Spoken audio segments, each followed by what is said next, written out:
Hello, my name is Patience Taylor, and this is my guided reflection video for my final week of this course.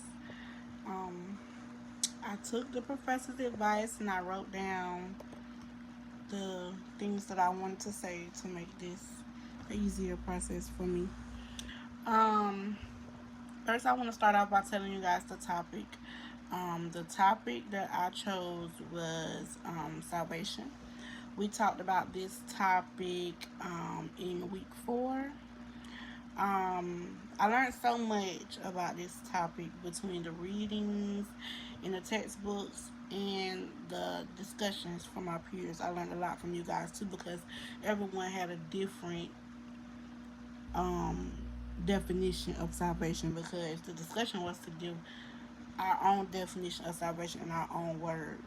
And I feel like everybody's definition was had the same point, but it was a different outlook. So that was a learning process for me, definitely in a good way.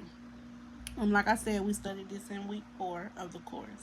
My introduction, these are the supporting details that I wanted to give about what I gained from um, learning about salvation.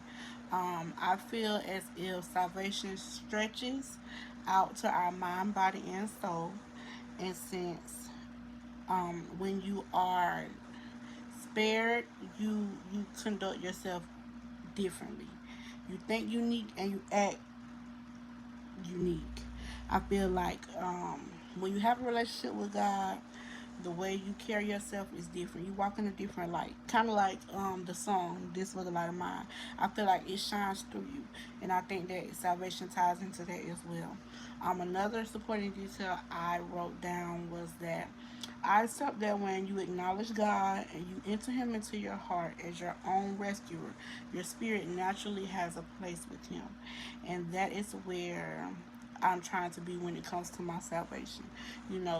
Of course, I have accepted Him in my life as my personal Savior, but when you have that relationship with Him, when your salvation is where it needs to be in, and you have a connection with God,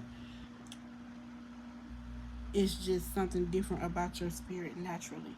Something that you don't have to try to do. It's not something that you have to work towards. It's something that just happens when you are sincere about the relationship.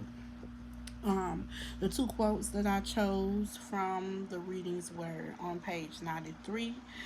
One of them is when it said that salvation must include the whole person, body as well as soul.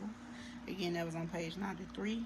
And on page 95, it said God accepts us even while we are sinners and freely declares us justified.